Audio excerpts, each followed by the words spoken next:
This is the Frontline Focus Podcast, an experiment dedicated to those on the front line of construction project sites, focusing on their development as the key to the construction industry's progress. This is Season 3.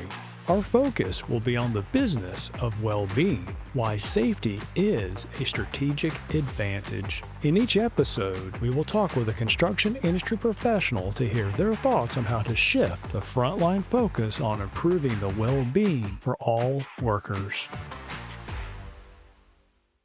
Well, here we are again talking about podcasting. We're meeting new people. We're talking about very interesting ideas. It's great to be recording again today. So I'm here today with my tag team partner, Gabe Guetta. How are you doing, sir? I'm doing great. What's the Friday saying again? Fantastic Friday? Fantastic Friday. Fantastic Friday. So that's good. It's Good Friday. Good as well. And I'm excited. Rob. That could be a new catchphrase for the show. So we're joined today by somebody new we've never met to have new conversations. We are joined by Elise White. How are you doing today? I'm fantastic because it's Friday. Did I steal that from you? I'm sorry. Anyway, you know what? The more you give of positive energy, it always returns tenfold. So I'm good with that. Steal away. Yeah, that's on me. But we were talking about this before. This is, first time we've had somebody, I think, on the podcast that touches construction but didn't necessarily live in construction. And I'm going to tell you, we talked before the podcast. We were getting so into it. And at some point, I think at least you say, well, hey, we got to stop and get this on the podcast. We got to get this good content, this good passion. Rob was bringing out the passion before we could hit the record button. I'm like, no. Exactly. Rob was getting real passionate, and we're going to pull that out of him, too. Yes. And then what do? I go out there and steal your line about Fantastic Friday. What a way to introduce you, hey? But no, it's great to have you on the show, Elise. I'm excited. I spent some time. We haven't met, Rob. None of us have met before. We have some mutual friends. But I think what brings us together is people. I think if you look at what we focus on in the podcast is really getting back to the focus on the people in the field of construction. And this season that we're really focused on is like mental well-being, mental fitness, everything else. And so you were a natural fit to bring into this conversation. And I think what triggered the passion from the conversation that we were having is just like the perspective that you're bringing into this. 'Cause no matter what you do, when you live in something for so long, you're in this box. Yeah. And I think I'm excited for you to kind of break our box up. But before we get into that, we gotta get everyone to understand more about you, where you came from, what do you do, how you got to where you are. Yeah, sure. So I'm Elise White. I am the president founder of Change Forward Industries, and I'm a business consultant, and I'm a firm, and we partner with organizations in relevant construction world terms. I'm a subcontractor, essentially, for organizations that want to help their workforce not just function, but really thrive in a purposeful way. So at Change Forward, we specialize in workforce development strategy and strategic thinking and planning and design. Also talent pipeline programs and thinking thoughtfully about how it impacts not only the businesses, which is a important part, but also the community and economic center at large, as well as facilitated training designed purposeful for the priorities of the business. So it's definitely a strong focus, I like to say, on people, as well as there's obvious impacts to well-being when you're providing access to people who wouldn't necessarily have that access. And so we call our approach at Change Forward Ready, Set, Goals. Number one, because I'm a runner. And I love I the, like that. I'm Oh my. a 3-time marathoner. Oh, that's So, awesome. yeah, so I love, I have a heart for distance running and being goal oriented from a physical health perspective. And so everything that we do at Change Forward is about moving people and moving companies forward and with purpose. So some people call me a purpose architect. I like that. We might become best friends by the end of this. I haven't done my first marathon yet. I've done a half. And right at the end of the half, I thought to myself, how does anyone do a full marathon? But now I'm getting closer. To like, maybe I'm going to try it. When was your half? It was a year ago. Okay, what was And it? so, Which one? it was a BMO half marathon in Vancouver, Canada. Oh, nice. Okay. Yeah. Awesome. So it was good. Before I did it, I was still thinking like, I don't know if I can actually finish this. And I did well. I think when you're you're in the zone. You just it just happens. It Yeah, comes together. it does. They call it, when you kinda The runner's runner's high. high. Yes, a Yeah. runner's high. It's so funny. So this is actually a little bit relatable, but I didn't say I was retired. So I retired from marathoning in 2017, Oh, but I still no, do. so we I'm a can't run together? 5K. I'm a 5K, Okay. 10K shawty girl all day. Like I Okay. love me a good 3 to 6 Okay. miler. Yeah, Let's it do makes my that. heart happy. But Let's do that. running is essentially, I became passionate about that from years of the start of my career, which was in the carrier space in handling workers' comp claims. So I handled claims and insurance for over 13 years. And for some of those years included our catastrophic loss team within a carrier for about 3.5 years. And during that time, I realized not to take your body for granted. I realized it was so important because I've watched and seen thousands of injuries. I've handled comp claims from the spectrum of something super small to the spectrum of something fatal, as well Yeah. as everything in between. So you get the fraud cases, obviously, but you do get these life altering scenarios that really impact people's lives. And I was at the front seat of it all, maybe talking to somebody while they're in the hospital. And also from the full recovery when they're returned back to work, or if they didn't make it back to work because they had a permanent injury that they in their life was completely transitioned. So I had a heart for helping people. And that's why a lot of people get in insurance anyway.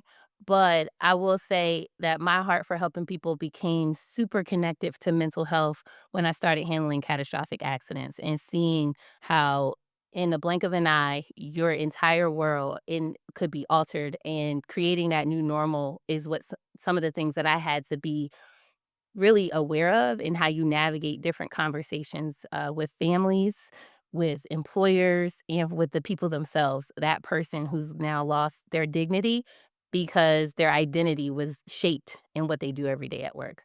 Yeah, that's very powerful.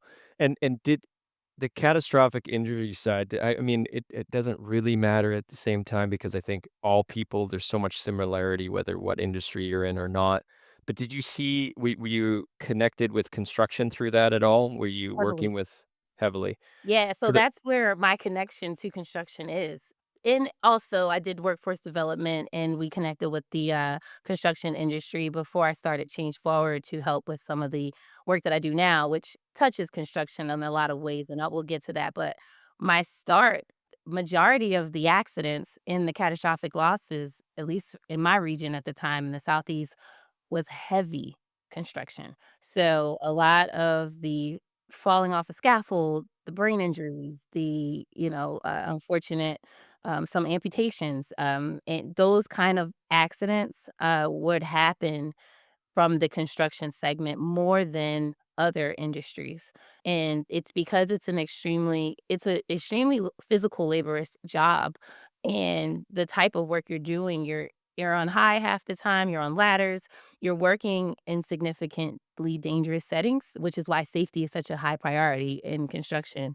But I definitely noticed as a catastrophic adjuster at the time that construction was one of those industries where, you can have a severe injury and you definitely have a tough it out culture, right? And so yeah. mental health is one of those lost but needed areas of opportunity. And also handling those claims helped me become first aid certified in mental health because I needed to know how do I effectively navigate the business side, which is objective, and especially in insurance, but also the people side, because I need to be able to be there for people first. Elise, as you're talking about your history, it's bringing up memories of mine of working in the industry with those workers that got hurt. And you mentioned something I'd like for you to dive a little bit deeper into this generational shift and this mindset of the person being so intertwined with their craft. Of when someone says, I'm a carpenter, I'm an electrician, like their whole persona. And I'll say this probably for Gen X and maybe more so boomers, their Mhm. whole world was wrapped up in their occupation, what they did. Yes. And when they got hurt and they can no longer produce what that was, That was really hard, I think, but I'm curious, in the current state of things, do all the generations that you have seen in the claim stratosphere align that hard as the Gen Xers and the boomers are like, I'm a construction worker, I'm an electrician, I'm a this, that, the other, and so when they can't do it, they crumble, or are people in their 20s and 30s, are they that tied in with a work persona as some of the other generations? The short answer is no.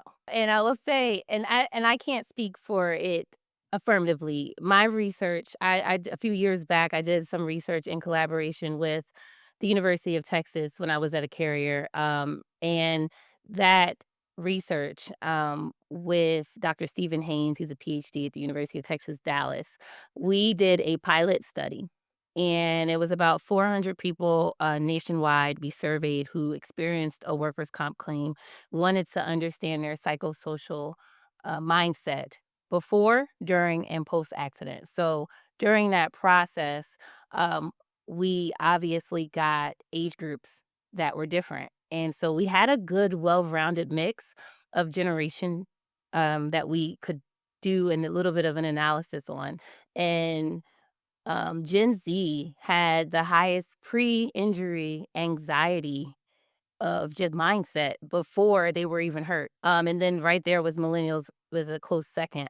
But before they even got hurt, just being mentally exhausted and having pre-injury symptoms of burnout by generation. And that was heavily high. That was high on the chart. Comparatively, the need for value, feeling valued to work, to your point, Rob, like having such a work culture, do I feel value and supported? That was heavily on the baby boomer side. They had a strong tie to being connected to their work, but that percentage went down tremendously when you're thinking about Gen Z and millennials, and Gen Xers were kind of like, eh, as they often are.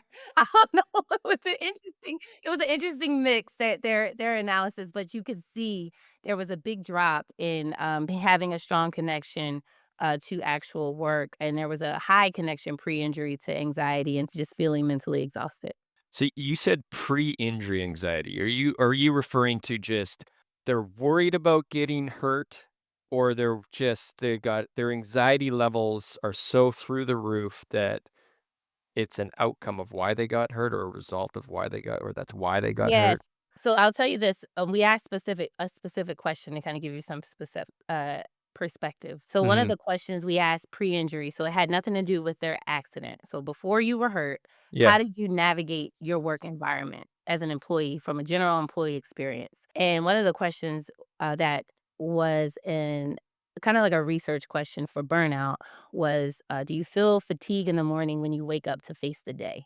And that response, over 51% of Gen Zs said yes, and over 49% of millennials. But then when you look at baby boomers, it was 21%. When they wake up in the morning, do I feel fatigued to face the day? Just general feelings before you get up to go to work, absent of an accident. And then another question was, working with people all day give me strain. That was 55% of respondents said yes in Gen Z, 43% of responses said yes in millennials. It keeps going down from there. Gen X is 26% and 18% in baby boomers. Do you see the shift? Yeah, it's interesting. Now I got a question for you around that, because this is like a never-ending cycle that I feel happens. The next generation or whatever it Yeah. is. Do you think that it is because of the generation, or because of where these individuals are in their perspective life, right? Like they're 20 years old, you're just out of school, whatever's happening, stress. 30 years old, maybe you're just starting a family or whatever else, just getting into the peak of your career. Right. 40, midlife, 56. Like, is it that? Or is it just the generational upbringing and mindset of these generations that is different? That's a great question. I honestly think, and we didn't research that, but I could say from my perspective as resident millennial, put my millennial hat on. Same. As a resident millennial, I'll say that I always thought we were in a unique time. And I say we as the generation shift, because we all know there's a gap between Yeah. um, when millennials came in and up through the technology era. And Mhm. I remember feeling like this information society that we're in is unsustainable. And it had no stopgap. As far as there was a people expectation in the workplace to be responsive, be, super customer friendly, but there was no way to control the different streams of new information that was coming to a person, which can be overwhelming. I do think that there was a gap in being able to address people as the digital world kept heightening up. And I don't think we've seen anything to help with that except for AI in the longest time to help that information overload with people that can make someone feel a little bit more fatigued in their day. Now, as that relates to the construction industry, I'm not 100% sure how that would relate because, it's more of the physical labor job, at least in the field setting. Yeah, it is interesting. I think the stream of information is predominantly, well, it depends, I think, what you surround yourself with, but it's easy to get into the echo chamber of negativity and fear, and that can create constant anxiety. But I think personally for myself, like I think of what I was like and the way I was thinking at 20 to 30 to now I'm almost 40, and I definitely feel a height of anxiety. And now when I look at what I'm facing, it's like I have a business I'm running. It's Yeah. height of my kind of career anxiety. I have a 4-year-old and an 8-year-old, or a 5-year-old and an 8-year-old. She just turned 5 on Wednesday. Marriage, all this other stuff that's Yeah. hitting you. And now I understand the terminology midlife crisis, right? And you Right. don't get at 38, you're like, yeah. And then all of a sudden 39, and then it's like literally right when you're about to hit 40. Something happens. You and I were like, I feel like we're like twins right now. Yeah. Yes, I know what you mean. It's crazy, and so I like what you triggered in my mind where I was, because I'm always thinking the same way, like, "Oh, these generations are so different." But Yeah. then what you triggered in my mind is like, are we different, or are we just going like, we're looking at what we went through and forgetting so much, and now there's different influences. We Yep. didn't have smartphones connected to us Ooh. back when I was 20, well, maybe I did. Maybe there Well, our wasn't the social generations media. prior didn't have those. Yes, They didn't have didn't exactly, but as you get I'm later saying in your nope. life, yeah, you change in the way you think about things and what you care about, I guess. One other thing I wanna ask, actually, you, Rob, what you said, you did a study on how they felt mentally before the incident happened. I don't have a safety background myself, but Rob, when you're doing investigations back in your career, do you, or even within your network now, do you know of those type of investigations happening today or prior? Like, you try and find out what they did to create the incident, but does it go into the mental state of the individual prior, even days before, whatever? Like, I feel like this is a very big gap in what I have seen as far as looking at the root cause. I'm embarrassed to admit, as a safety director back in the day, so 2001 to 15, asking them a mental status question, it didn't happen. It's never It gonna didn't even percolate in my brain back then. It was always, to your point, Gabe, of what were you doing? What were you not doing? And Right. it was always looking for the negative of what was the PPE you forgot to wear or was broken? What was Or the the rule you control that wasn't in bypassed? place. Yeah. Now, I will float this little interesting nugget up, though. I do remember a couple of conversations because I had a couple things that were just in my safety mind so bonehead, I could not understand. I'll give you one example, Elise, and I'm curious for your feedback. We had a journeyman carpenter who was using a skill saw and realizing basically the blade's dull and he's got to change it. So, journeyman carpenter, card carrying, trained thousands of times of using this tool, right? And for some reason, in his brain, he's deciding that the blade's not slowing down fast enough. So he thinks it's slow enough, he's going to stop it himself. What do you think he uses to stop said hand. blade? His other hand. His finger. I Finger. knew that. Yes. Yeah, that forefinger right there. And so doesn't matter you got on a glove, sharp metal spinning fast. So if it opens him up, fillets him to the bone tip. The company at the time, we had been on probably a year and a half accident streak free, like we're 400 something days into an accident free. And I get the call from the superintendent out in Athens, Georgia, and he's like, yeah, so and so cut his finger, needs you to come out here and take him to the clinic. I'm like, what do you mean he cut his finger? And I'm hearing this, and the former safety rod was bad cop, right? Like, I'm embarrassed to admit it now. Back in the day, like fire breathing dragon, I'm like, what do you mean he cut his finger? I'm Right. losing my mind of what? And it's not just he cut his finger. I mean, he cuts it to the bone tip. And so when I get out there and I take the poor guy to the clinic and I'm grilling him, and I remember asking him and at the time I literally said, "What were you thinking?" And the poor guy couldn't even make eye contact. And all I get is no say. Yeah. Basically, I don't know. And that was one of the first times I ever, as a safety pro, thought to ask him, like, what were you thinking at the time of this happened or just before it?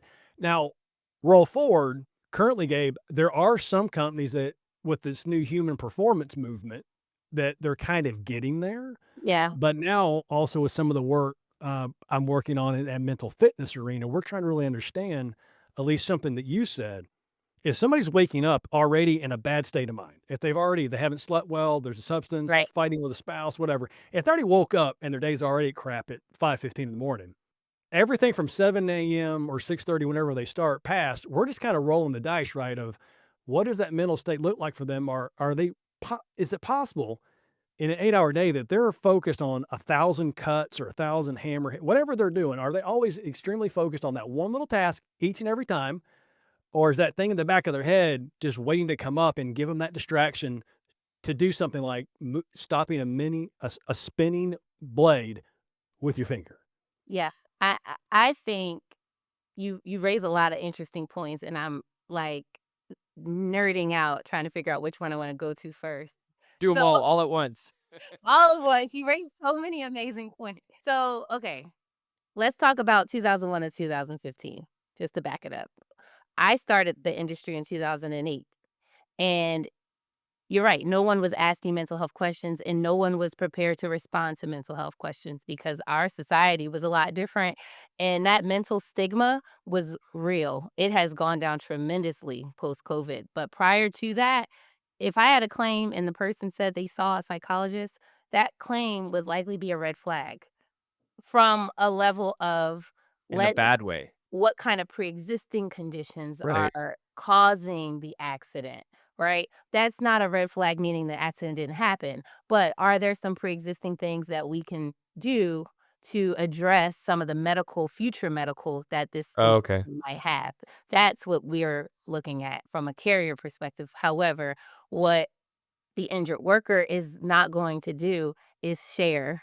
They're not going to feel like sharing that information up front at work. This whole sharing mental health at work is new, essentially. We're within a few years of that happening. So I think the number one, that mindset of asking, that just would have never happened. I think you're probably gonna have it now, like you talked about the performance, the mental fitness and, the performance arena that is driving some of this. Let's look at other external influential factors. The injured worker who sliced his finger, I think the first thing I thought about, Rob, was the knee-jerk reaction. Have you ever been in an elevator or closing and the first thing you Yeah. wanna do is put your hand through the elevator door Yeah. while it's closing? Right, Yeah. it's a natural reaction of a human. There's no such thing, even though I've worked in the office setting my entire career, of multitasking. So if you give somebody multiple tasks to do and they're trying to do multiple tasks at the same time because they know they have a performance uh, goal or objective to meet, what they're going to do is have some errors. The human brain, and I can relate to that by just sending something to the wrong group of people because I'm trying to do 3 tasks at once. So I just think that this employee, definitely may have had, if they're getting to work super early, they may have had some personal family things that may have been thinking about that cause distraction. They may have a lot of different tasks that they have to do at once, and it's time bound because every company wants something done fast as possible or efficient as possible. So I do think there were certain elements there that we don't really talk about, but they do play a role in injuries. Agreed. I do have now another question for you Yes. that I heard you say. So, are you telling me that anyone that says that they're a good multitasker is full of it? That's not possible? I have a conversation that I need to have with my wife right after this podcast. Multi-compartmentalization, but Nice pivot. Nice pivot. But it is so true. Like, I always just thought I'm terrible at multitasking. I always tell everyone that, but I think it's just more common that everyone can't multitask very well. Elise, what do you, when you take a step back, I mean, sometimes I feel like we're in the trenches so much, just fighting battles or trying to solve these things that we don't realize what the bigger problem is sometimes, or what we're actually what we're achieving, or what is the problem that you've seen that needs to be solved, like the big problem that's happening right now around this topic? I think it's communication and empathy. And I think because people typically, and one of my favorite books, The Four Agreements, as in, I don't know if anybody's ever read it, but it talks about like just the four pillars of life, and how not taking things so personal, because most people individually are thinking about themselves. That is a common, it's normal, it's okay. It's hard to hear, but that's just, we're Human so nature, right? human nature, right? The intentionality that it takes to think about someone else and to communicate that you thought about someone else, I think that that gets caught up in so many scenarios. I mean, you drill down to it, it's the fact that there was a lack of communication, and then there was a lack of empathy on one side or the other or both. And I do think that that is the big picture. What are we solving for when we're trying to be good humans? You said we started this podcast and we talk about our people focus. What's the big issue? That's not even a safety issue. That comes into play for any type of employee coming into the workplace. If they don't feel like they can communicate and they don't feel valued because they don't feel like that person cares, and no matter where they sit, there's going to be complex problems. Yeah, I think Ooh. that's well said. And I think it, Rob, follows a trend that we've heard. We've had a few in this season conversations with individuals, all different backgrounds. But the one thing that they're honing in on is the problem and the solution is communication. And I think it's so true. We naturally are thinking of ourselves, and it's a human nature thing. It's just we have to realize that. I've thought of it so many times myself. Like, you might see somebody that even is struggling, but you also don't know what's on the other side of that question. And it's scary sometimes. Like, I've thought about this in the past. Years ago, a friend of ours, their daughter was struggling with some stuff, just like any other teenage daughter. But I close to this family, and I know that I've known this teenager since they were like 5. And I was thinking, I feel like I should just really ask that person, the teenager, how are you doing? I struggled in high school, whatever it may be, because you're Yeah. not hearing this stuff from the child, you're hearing this from the parents. But I didn't end up asking. Wow. The child is fine, Yeah. everything's good, they're, like, older now, but to me, I still think about this constantly because to me, I was terrified, and I'm a huge advocate for this stuff, Right. but I was terrified. I even remember talking to my wife, I'm like, "I feel like I should just reach out and, like, say something," but teenagers are terrifying. You don't know what you're gonna get back. Nah, I don't know what I'm getting. Right? And so I think that's so important. And we heard this in the construction side around whether it's a superintendent, a safety professional, or somebody that we've talked to around that are advocates for mental health now, where they're seeing the biggest traction on site, asking the question, how are you doing today? Versus this is the schedule, this is what we need to do, or this is why it's happening, or what were you thinking, or what all these things around this work environment that we get lost in. Yep. The people on the site are humans that need maintenance just like anything else. And I was talking to I'll pause after this one and get your thoughts, but I was at a CEO forum earlier this week, and I talked to somebody that was a big advocate for mental fitness and stuff.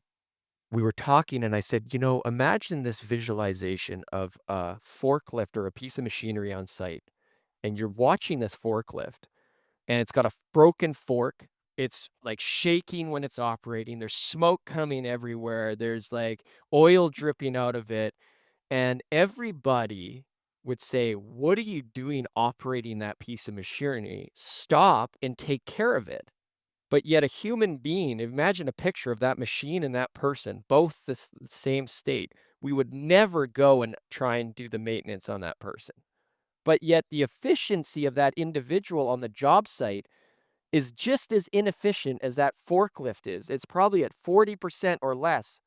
But for some reason, as businesses, we're terrified to ensure that mental state of that individual is at a prime condition for peak operation. Woo! And sorry. That is brilliant. It's interesting. So I told you before we started, I have a community-based podcast in Georgia, so South Cobb Live. We interviewed a woman who owns a business called The Rest Spot, and she talked exactly about what you talked about as far as human peak performance by having rest. When you're training for any kind of performance, conditioning, even in athlete setting.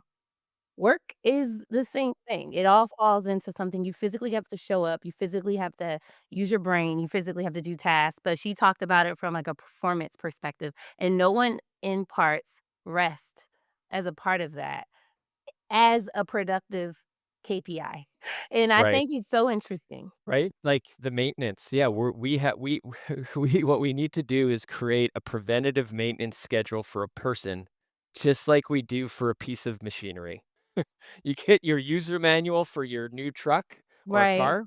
Make sure you hit these oil changes and all this other maintenance, because if Right. not, your vehicle's gonna fall apart. Right, and I don't know that weekends are enough because people they save all their energy, like, they work and then they do everything on the weekend. You've ever heard of weekend warrior, right?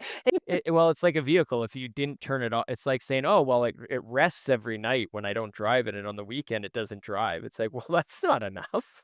Right. You No, that's still a gotta change the oil.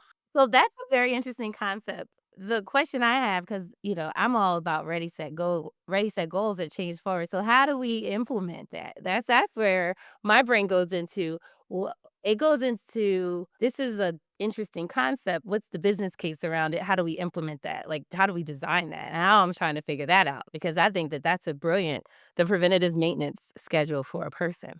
Yeah, I think that it goes to something else that we've talked about a lot around health and safety. Mm-hmm. And the reality around health and safety is that health and safety sucks, right? We don't like health and safety. When Right. people think of COVID, if you're outside of construction or those high risk work environments, you might you might have a deeper understanding of it. But people that went through COVID, they're like, "How was COVID? Ah, it sucked. All these restrictions and everything else." It's like, yeah, that's what safety implementation and Right. compliance is. That's what construction people have to deal with all the time. Let's not get around the truth of safety sucks. A lot of the times it's viewed as the barrier to getting something done. And human beings are all about time to value. Yes. And so when we talk about safety, we try and shift this mindset to operationalizing safety. How do you create intuitive safety, right? If you right now, a lot of safety in the field of construction is do this at this time, fill out this form at 8 a.m., and then this other type of form Friday at 10. Could you imagine if we had to tell a carpenter to use a hammer at 8 a.m.? Every day at 8 a.m., use your hammer. Oh, and by the way, on Friday, use your skill saw at 10. Right. And it's like, well, is that intuitive? Right. No. So how do you shift this mindset for safety around r- intuitively reach for safety, just like you would reach for a hammer? And I think it goes back to this other thing that we're talking about here. If we create a process around it, it will always feel like work and a barrier. If we find a way to operationalize it and make it intuitive, you change the way that this works. But how do you do that? Right? Like theoretically, yeah, it does make sense. I'm going to get more out of a worker or an employee Right. or somebody on my team if they're full physically, mentally fit. Great. How do you do that is the question. Does it have to start in actually elementary school? We start arming people with the tools, like you're building their operational playbook. We come out of high school, we actually it took me until I was like over 30 to really figure out who I was Right. and what maintenance I needed. I don't know. That's interesting, especially if What are you're you not thinking? I think that you raise a valid point. If you're not accustomed to doing something, if you take that out of if you can't it's hard to have somebody come into a workplace today and say, "This is what we're gonna do tomorrow." First of all, there's too many years of experience on deck that's been doing it the same way. So you got to get off Yep. that. You got to get over that, right? The That's the change first big hump. management. Yeah. Then there's going to be a pain point of, let's say we started in schools. Let's just say there's going to be a pain point of them coming into schools coming into the workforce demanding work like that. We're seeing that in some degree today with Gen Z. Have you heard of like quiet quitting or just not prioritizing work the way their senior generations have? And so we are seeing a little bit of that, and that is based off of what they observed of overworked in people in their lives. So I don't know if you bring that to the school as a way of schooling, a way of education, or even putting it in some of those programs, plug for what is it, construction ready? Put it into some of those construction based programs, right? That they have out in Georgia and Florida and wherever else they may go. That could be a great opportunity as well to blend that into the model. I think you have a really good point. We have to, there's too much of a shift, and I think part of it is the dynamic between like there's so much need for workforce right now, like the pendulum has definitely switched from the business to the worker having the power. We can't solve this as a business just pushing from the top down. We have to create accountability for the people that we're trying to protect. It's just like a kid that your child, I'm going through this right now. It's like, I really love hockey. I want my son to be good at hockey. But if I just push him into hockey, being like, oh, do all this stuff, it's never going to be successful. Right.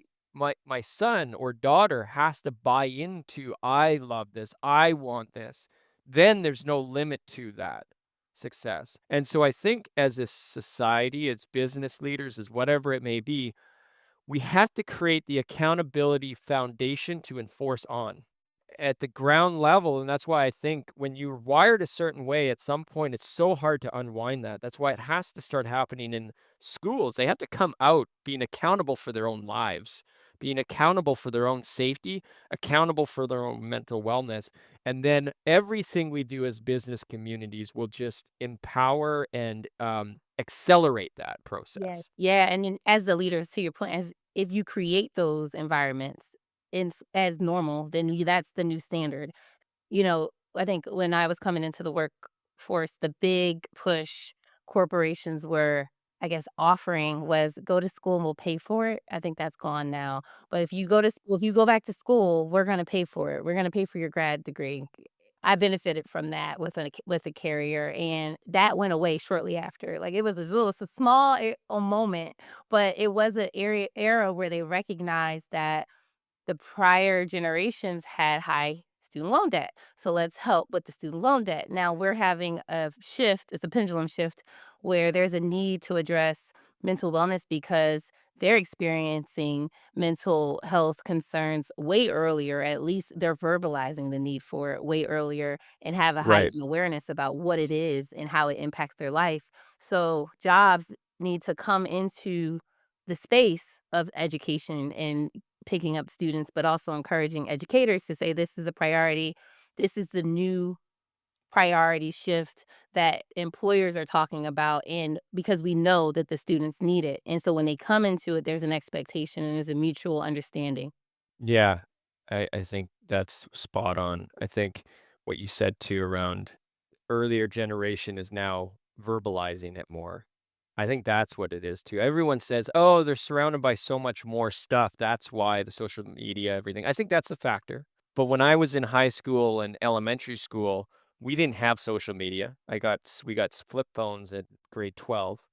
But now when I talk to friends and I know what I dealt with, I was struggled with mental health almost my entire high school, and it started when I was 12 going into when I hit puberty. Mm-hmm. The people I talk to now, 20 years later, 20 plus years later, it is they all struggled with mental health stuff. They just never talked about it in high school, right? And so I do think it is just it's the stigma is breaking down a little bit more, which is a good thing. But yeah, again, we have to arm them with that. And you don't know. You don't know. I don't think we had the language. So if you don't have the language, you can't define it. You don't know what it is.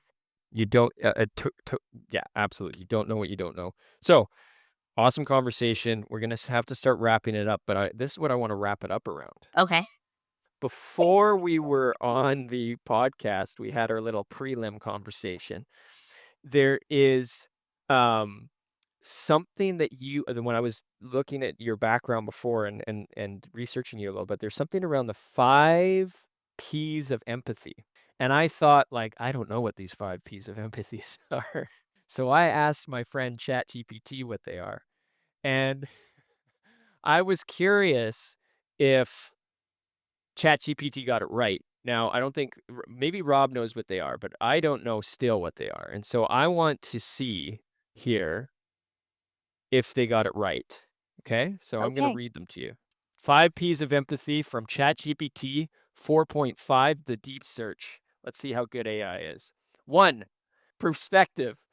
2, presence. 3, patience. 4, purpose. 5, practice. They got the P's right. There's P's in every one of them.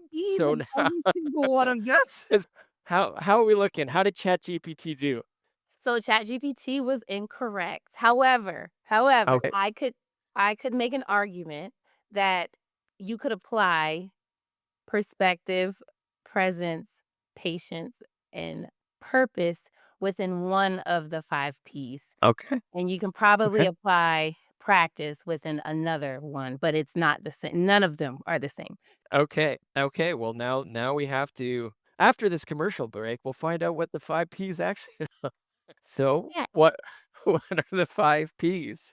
So just to add a little context about what Okay. the Yeah. 5 Ps are. So earlier in the discussion, I talked about the research that was a survey to anyone who's had a claim, a workers' comp injury within the past 7 years. And we asked about their experience before, during, after an accident. And one of the questions for post-accident was around the employee perspective of what do you wish your employer would have known about your workers' comp claim experience? And what do you wish you understood before your workers' comp claim? And we had a amazing word cloud, but it was slightly depressing, pun intended. But it was a little bit about just some perplexed, consistent topics. And so it encouraged us to pull the topics that were said the most. So if you think about a word cloud, the ones that are bigger are the ones that have been said the most. And those 5, we call them the 5 Ps of empathy in a workers' comp, of the 5 emotional checkpoints that really shape every injured worker's experience, and what employers and even adjusters in the carrier spaces could do intentionally to over communicate or maybe proactively address some of these concerns to improve upon an injured worker's experience. So those 5 Ps of empathy, just a little context, is their pay, their protection, their prestige, their process, and the paperwork. So what that means is their pay, most people are thinking, when will I be compensated? Is my pay going to be on time? And am I being paid fairly to my rate of pay? I want to know that up front. My protection is my job safe? Retention is the highest risk in workers' comp that no one ever talks about. And their job is on the line essentially when they leave. And a lot of times that empathy factor, you're hearing, I didn't even hear from anybody since I got hurt at work. Nobody's called me at my job. It's not even about the claim sometimes. It's more about no one cares about me. I just fell off a roof. I haven't heard from anybody, right? And so that protection part, and that bleeds into the area that I said that ChatGPT spoke to, which was prestige. Will my coworkers treat me differently if I show up to work light duty? Will my w- do people treat me differently in general because now I'm disabled, or I have an injury, or I have an amputated limb? How my dignity is attached to that. So I can see perspective, presence, patience, and purpose being a part of that prestige factor. And then process is where the practice to me comes into. But do I understand what's going to happen next in this process when I get hurt? I know I'm out. I know Imma get paid, but then, like, what? I gotta go to a doctor. Like, what's the next step? I don't know, I don't know. And then, clarity, transparency around that, and ultimately transparently around the paperwork.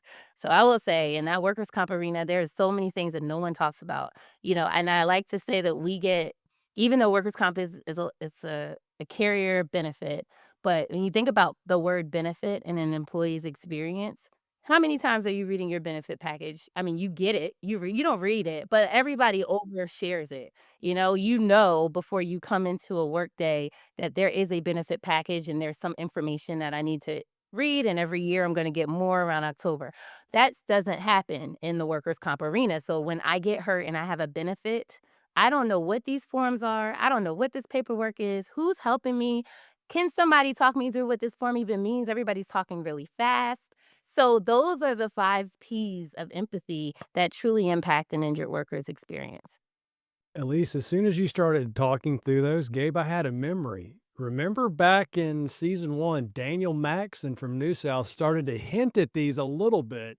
He said, I heard this from somebody, but there's someone that knows much more about it. And that's how we got the introduction to you, is he was talking about it, but he's not the expert to explain it. So thank you now giving us the expert description. Yeah. This is where we should have that guest star that just jump in and Daniel comes into the podcast right There now. you go. Surprise. I know, that would have been amazing. That's so crazy. That's so ironic. And that's the full circle moment because Daniel Maxon is the man. I love him so much. And I used to handle some of his workers' comp claims when I was at Zurich. So there you go. That's great. Yeah, he is great. Now we have a better understanding. He was kind of trying to explain it from his side of the table, right? Managing these big programs, but taking it down to that individual case. Well, you were living at that individual case, but now we really get what those 5 Ps are from the human side of the table, not the AI prompt query side, shall we say. But she likes how we blended it in so that we can make ChatGPT, we can mold ChatGPT in whatever we needed to do sometimes. Yeah, you don't have to be nice to ChatGPT. The ChatGPT got it wrong, but it had a good attempt at it. That shows it doesn't know everything, number one. No, exactly. And it might have been a hallucination, but it was a good hallucination. Rob? I think that's going to be our mic drop moment. Thank you for giving us those 5 Ps. Elise, it's been awesome talking with you today. Thank you so much for sharing your wisdom and shedding a little bit of light on the work that you're currently doing. Thank you so much. Well, thank you so much for having me. I wish you all the best in your continued podcast journey. I love what you're doing, and I totally support everything you're doing with this podcast. Thank you very much for your time. I love this conversation. Awesome. All right, Gabe, thanks for joining me today. Always awesome conversation. Appreciate you, sir, very much. You too, Rob. All right, well, that's all the time we have for this episode today. Thank you for listening to this episode of the Frontline Focus Podcast, powered by Salus. If you enjoyed this episode, then please subscribe to our show on Apple Podcast or Spotify. Or better yet, leave us a comment on our social media platforms to let us hear your thoughts about this conversation. Until next time, keep moving safety forward.